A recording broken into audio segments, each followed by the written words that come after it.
Hello दोस्तों, कैसे हो आप सभी। तो कल हमने जयपुर का इतिहास कंप्लीट कर लिया था। हमने जयपुर के इतिहास में दो लास्ट में जो हमने देखा था वो मैं आपको बताने वाला हूँ।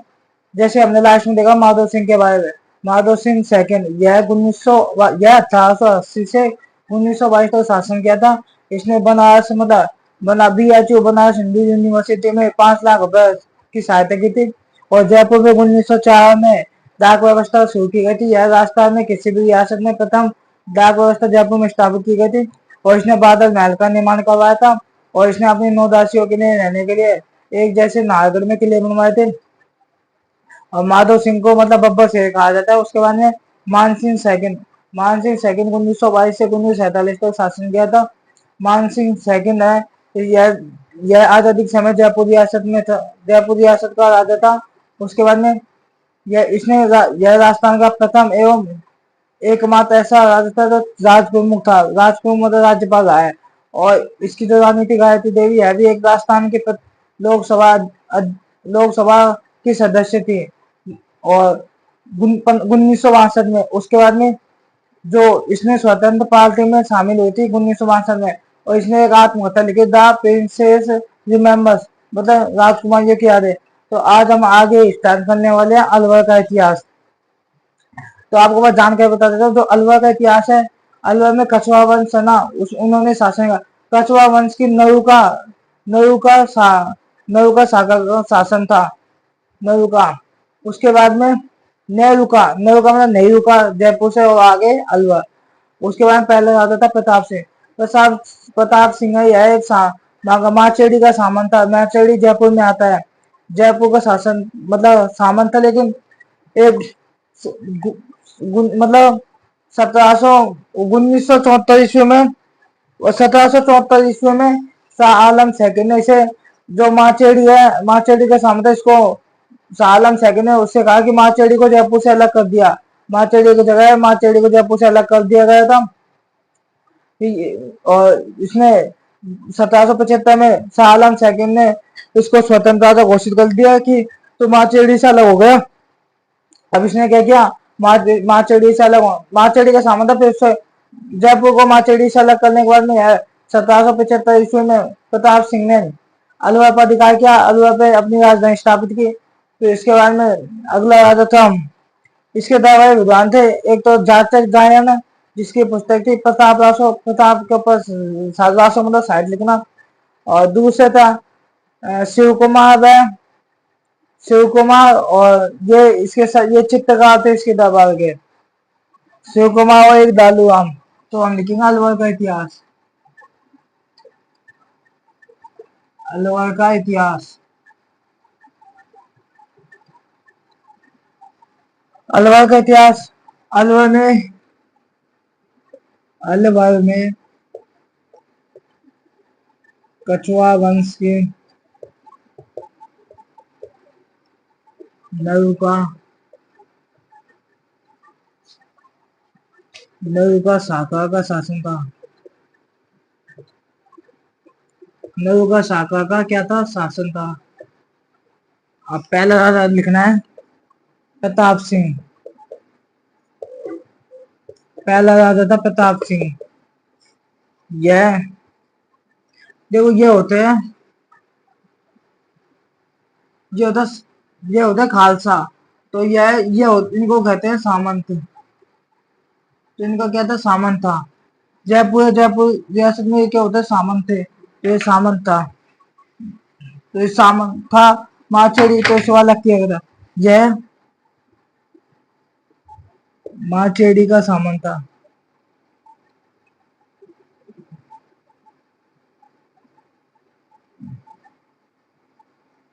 माचेडी का सामंत था। यह माचेडी का सामंत था तथा इसने 1774 ईस्वी में तथा इसे 1774 ईस्वी में मुगल बादशाह शाह आलम सेकंड ने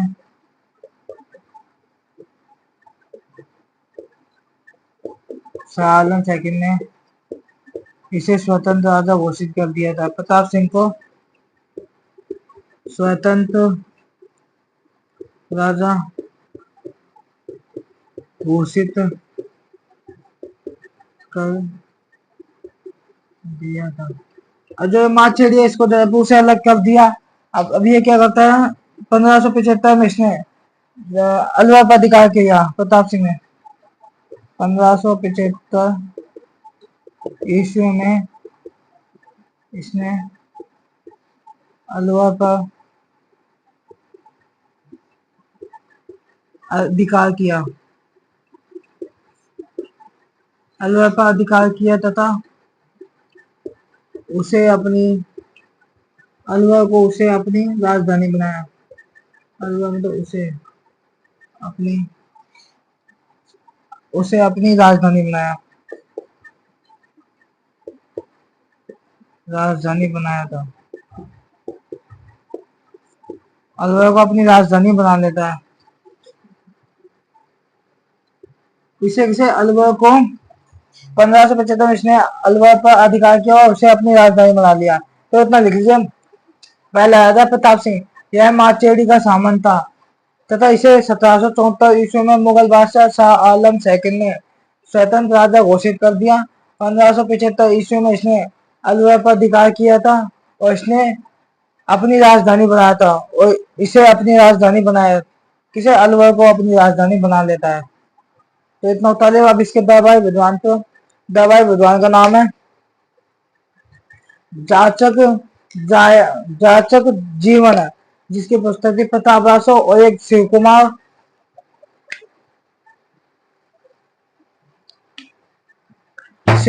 एक दालू राम जो इसके चित्रकार थे।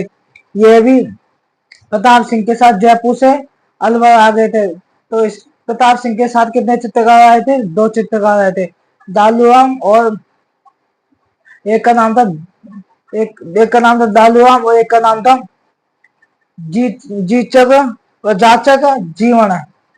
तो इतना लिख लीजिए, आप उतार लीजिए फटाफट।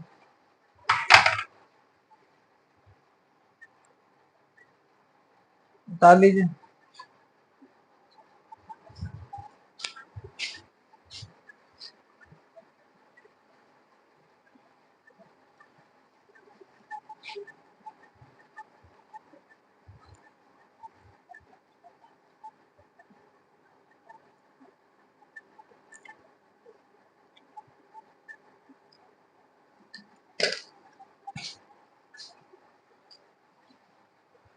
उतार लिया?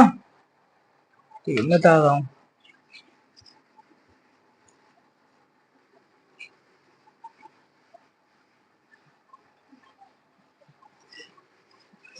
उसके बाद में आप लिखेंगे इसके दरबारी विद्वान।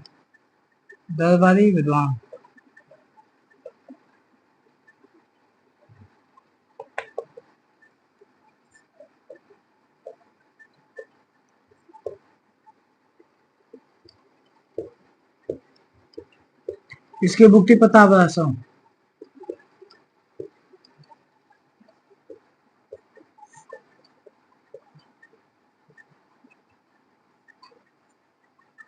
दालू राम, ये दोनों चित्रकार थे।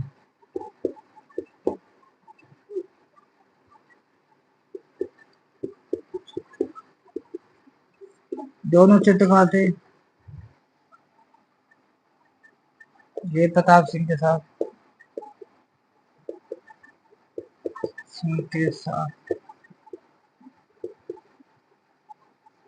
जयपुर से अलवर आए थे।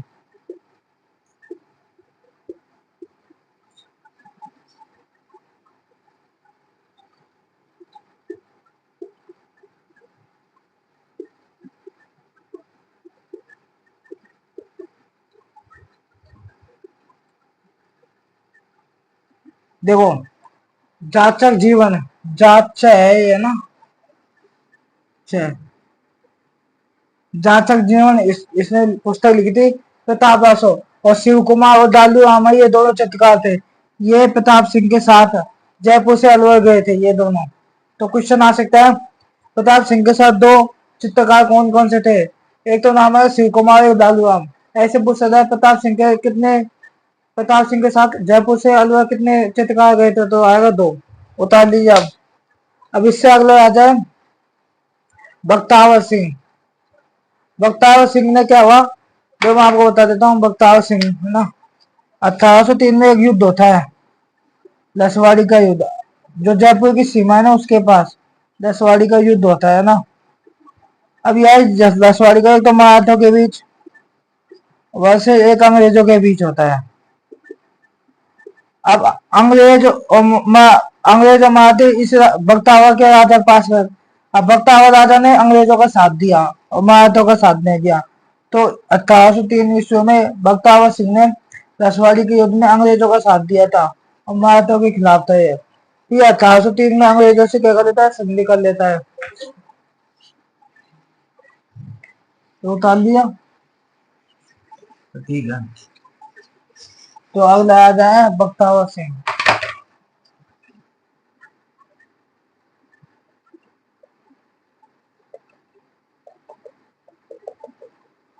बताओ, इसने 1803 ईस्वी में 1803 ईस्वी में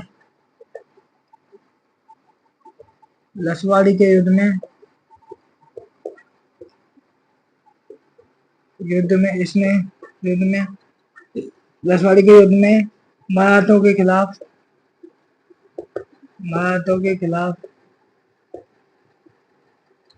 अंग्रेजों का साथ दिया था। अंग्रेजों का साथ दिया था। किसका साथ दिया? अंग्रेजों का साथ देता है। और 1803 ईस्वी में इसने अंग्रेजों के साथ संधि कर लेता है। 1803 में यह अंग्रेजों से संधि कर लेता है, संधि कर लेता है। और एक लाइन और लिखी, यह भक्त सिंह, यह बख्तेश बख्तेश तथा चंद सखी नाम से कविताएं लिखता है, कविताएं लिखता था। देखो, यह बख्तेश तथा चंद सके। देखो, बख्तावर सिंह अगला राजा, इसने 1803 ईस्वी में लसवाड़ी के युद्ध में जय अलवर, मतलब अलवर है ना, अलवर की बॉर्डर के पास आता है, अलवर की सीमा के आसपास, अलवर की सीमा के पास होता। लसवाड़ी के युद्ध में इसने मराठों के खिलाफ अंग्रेजों का साथ दिया, बख्तावर सिंह ने। 1803 ईस्वी में अंग्रेजों ने सोचा कि अच्छा राजा है, तो अंग्रेजों ने इसके साथ क्या कर ली, संधि कर लेते हैं। यह बख्तेश तथा चंद सखी नाम से कविता लिखता है। कौन? बख्तावर सिंह। तो अब आगे अगला आ जाता विनय सिंह। विनय सिंह है ना, देखो विनय सिंह, जिस प्रकार अलवर है ना, अलवर है। अब इस अलवर को क्या किया अंग्रेजों ने, 2 भागों में बांट दिया, एक तो तिजारा और एक अलवर, तिजारा और एक अलवर। क्योंकि अलवर तो दे दिया विनय सिंह को, अलवर के 2 टुकड़े गए, एक तो विनय सिंह को और तिजारा दे दिया गया था बलवंत सिंह को। दोनों के बीच में युद्ध हो रहा था, इसलिए तो अंग्रेजों ने दोनों को अलग अलग कर और इसको तिजारा दे दिया और इसको अलवर सौंप दिया था। तो अब लिखना है विनय सिंह। चलो मैं नहीं लिखा देता हूँ, नहीं लिखा देता हूँ क्योंकि इसके बारे में डिटेल ज्यादा है। उतार लिया, ठीक है। तो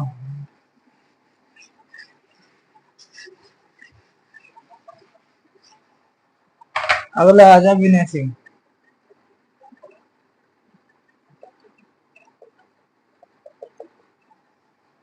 देखो, अंग्रेजों ने अलवर रियासत का, इसमें अंग्रेजों ने विनय सिंह के शासनकाल में अंग्रेजों ने, मैं लिखता हूँ, अंग्रेजों ने अलवर रियासत का विभाजन विभाजन किया तथा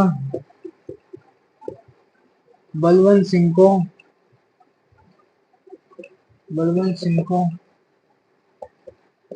बलवंत सिंह को तिजारा का राजा बना दिया था। तिजारा का राजा बना दिया था। लेकिन लेकिन लेकिन बलवंत बलवंत सिंह की मृत्यु के बाद बलवंत सिंह की मृत्यु के बाद तिजारा तिजारा वापस तिजारा तिजारा को तिजारा को वापस विनय सिंह को लौटा दिया जाएगा। विनय सिंह को विनय सिंह को दे दिया जाएगा।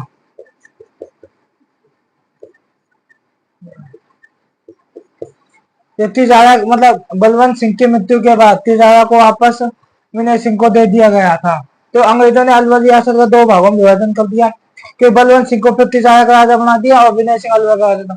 लेकिन बलवंत सिंह की मृत्यु के बाद भी तिजारा तिजारा है ना, जो जगह तिजारा, उसको भी विनय सिंह को दे दिया गया था। अब इसने इसने मतलब अलवर में मूसी महारानी की छत्री बनवाई थी विनय सिंह ने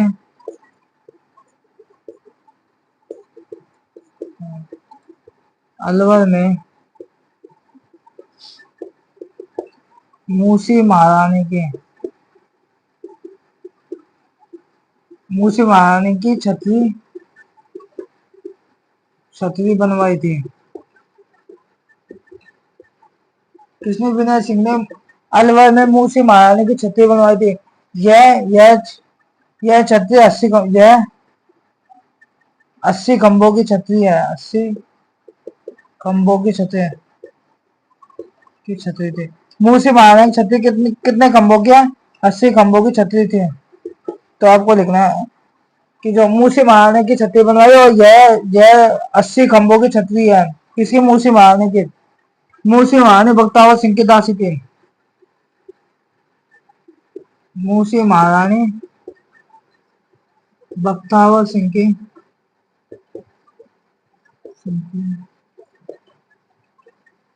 मूसी महारानी बख्तावर सिंह की दासी थी।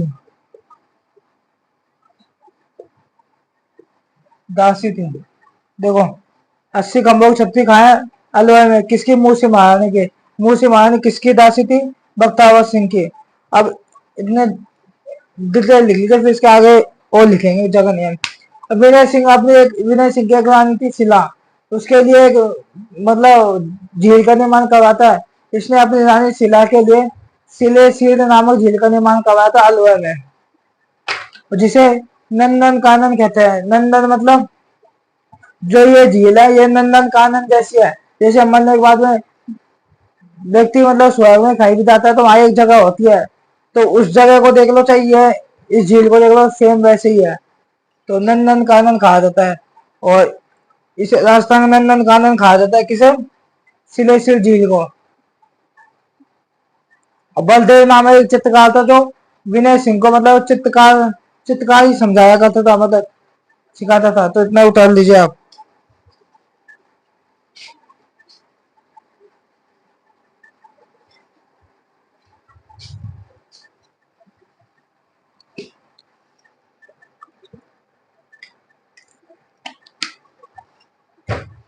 उतार लिया।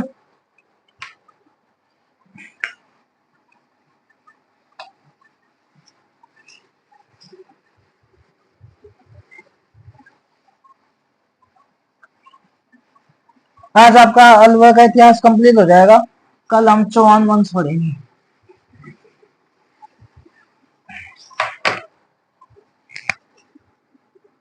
इसमें अपनी रानी, विनय सिंह ने अपनी रानी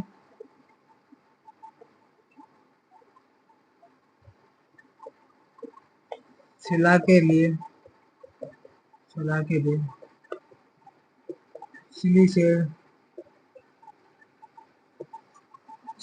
सिलीसेड नामक झील का निर्माण निर्माण किया था। अलवर में इसने अपनी अपनी रानी शिला के लिए सिलीसेड नामक झील का क्या करवाया था, निर्माण करवाया था, जिसे जिसे राजस्थान का नंदन कानन कहते हैं।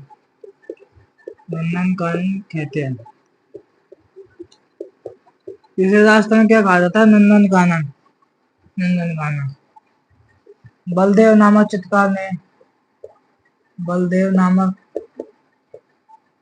चित्रकार विनय सिंह को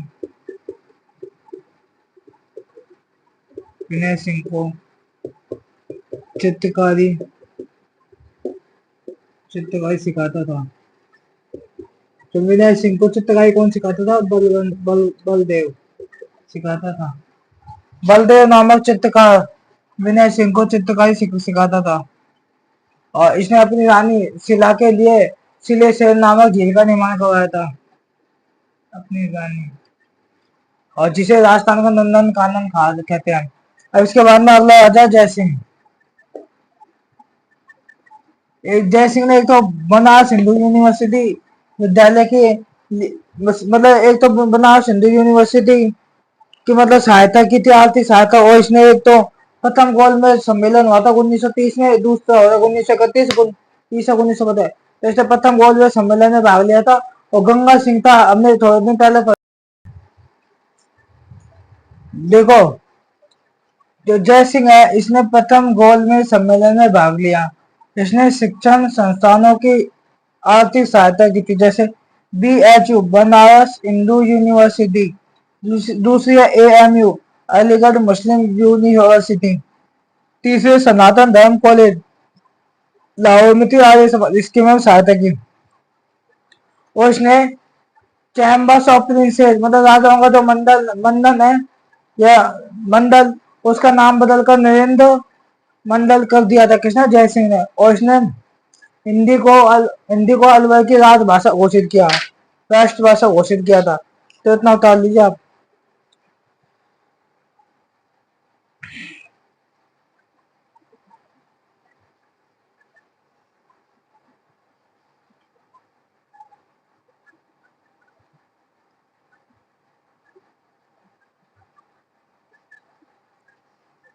उतार लिया, ठीक है।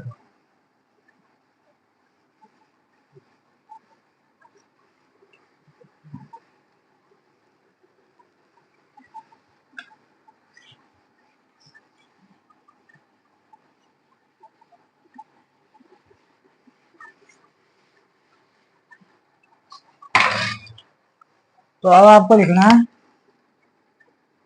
इसने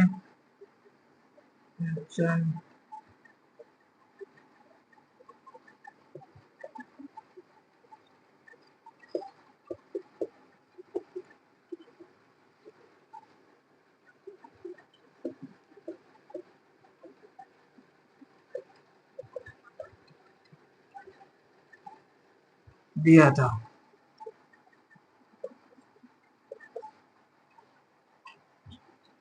इसने चैम्बर्स ऑफ प्रिंसेस का नाम बदलकर नरेंद्र मंडल कर दिया था, किसने, जय सिंह ने। मतलब राजाओं का मंडल था, उसका नाम बदलकर नरेंद्र मंडल कर दिया था इसने। इसने इसने हिंदी को अलवर की राष्ट्रभाषा घोषित किया।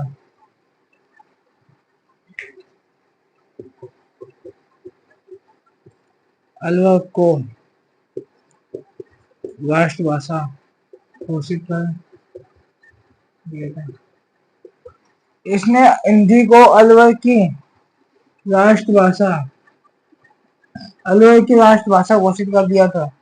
हिंदी को अलवर की राष्ट्रभाषा घोषित कर दिया था। और इसने ड्यूके ऑफ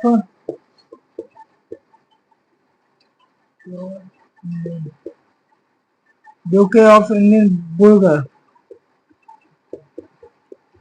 बुर्ग के आगमन के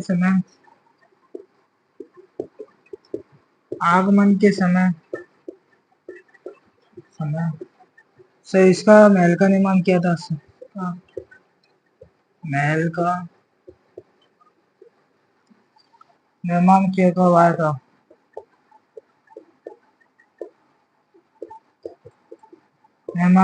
था। और इसके बाद में इसने 10 दिसंबर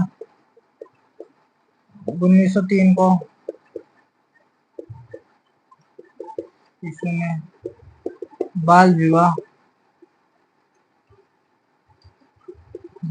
तथा अनमेल विवाह पर रोक लगाई थी।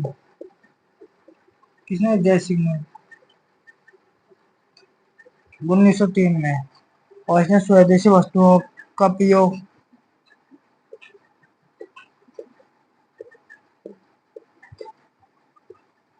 स्वदेशी वस्तुओं को प्रयोग का समर्थन किया।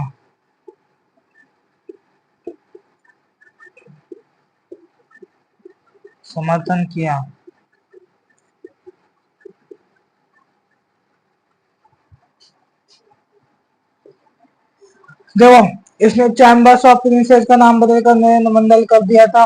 और इसने हिंदी को अलवर की राजभाषा घोषित किया। और इसने ड्यूके ऑफ इंडियन बुर्ग के आगमन के समय से इसका महल का निर्माण करता है। 10 दिसंबर 1903 को बाल विवाह और अनमेल विवाह पर रोक लगाई। जैसे अनमेल विवाह कैसे?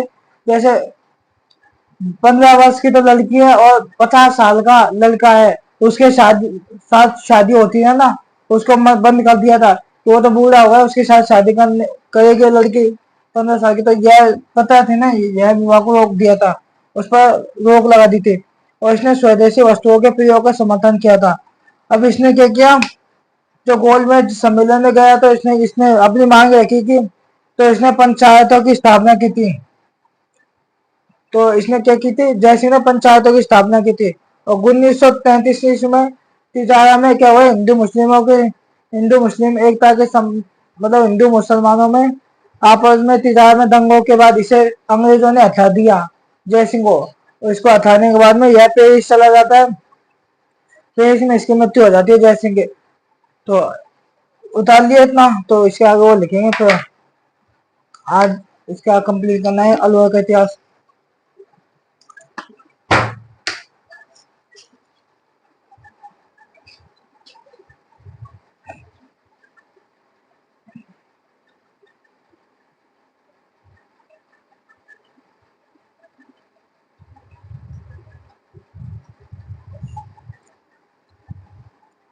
उतार लिया, ठीक है।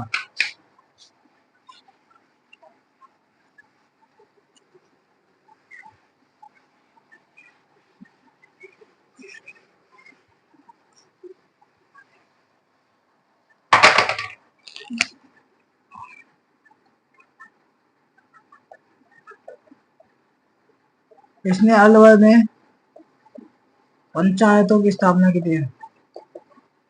पंचायतों की स्थापना पंचायत की स्थापना की थी। और 1933 ईस्वी में तिजारा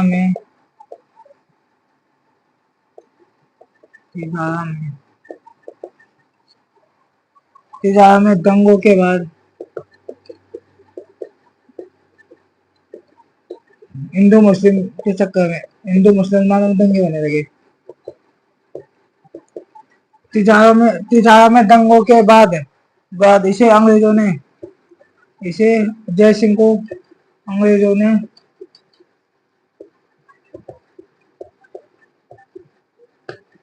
ने इसे हटा दिया था।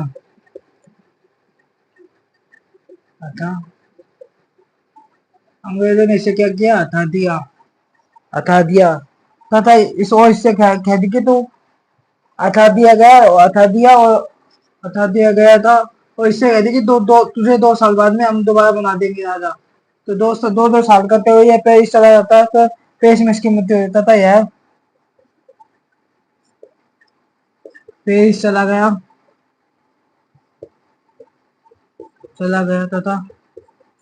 तथा वहीं पर और वहीं पर इसकी मृत्यु हो गई थी। और वहीं पर क्या हो गया था? मर गया था ये। अब इसके बाद में लाइन लिखा है भरतपुर महाराजा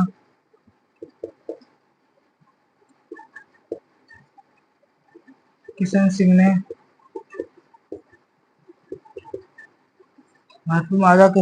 ने हिंदी को राष्ट्रभाषा घोषित किया। राष्ट्रभाषा घोषित किया था।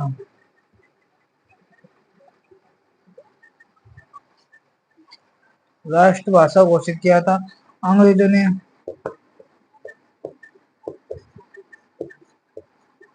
ने इसे हटा दिया था। तथा डंकन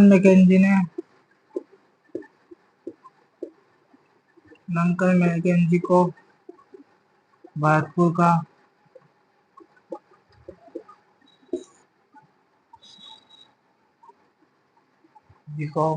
का प्रशासक बनाया गया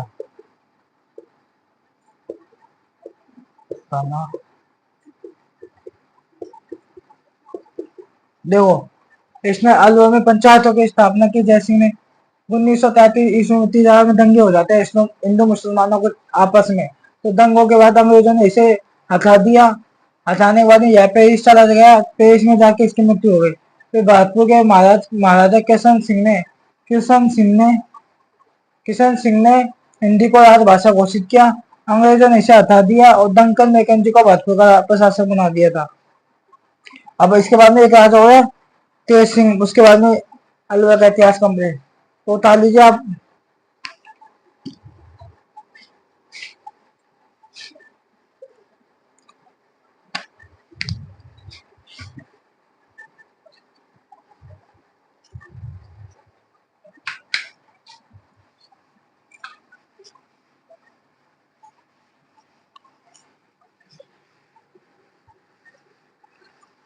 अब लिख रहे हैं अगला राजा तेज सिंह।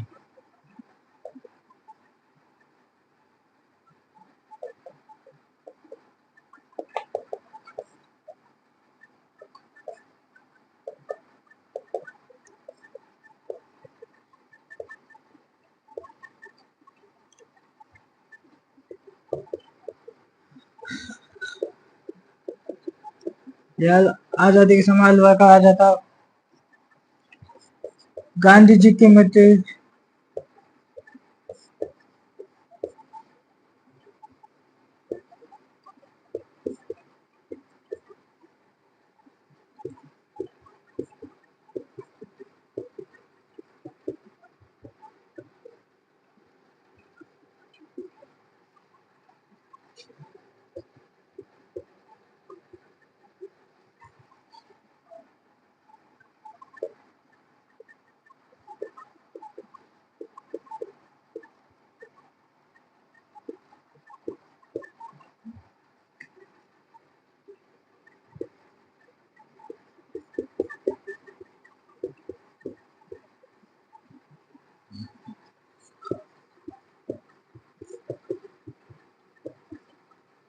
देखो, आजादी के समय क्या अलवर का राजा था। उस समय गांधी जी की हत्या हत्या के कारण, जब गांधी जी की हत्या हुई थी तब एक तो पीएम थे, एक तो प्रधानमंत्री था, और एक इसको इसको तेज सिंह को गांधी जी की हत्या में इनका नाम दिया गया था कि ये भी थे गांधी जी को मारने में। लेकिन सुप्रीम कोर्ट ने इसे इन्हें निर्दोष करवा दिया गया, क्योंकि ये निर्दोष था। इसने मतलब भागने मतलब इसने गांधी जी की हत्या देखी थी, लेकिन इसका नाम ऐसे ही लिया गया था। तो आज एक अलग इतिहास कंप्लीट।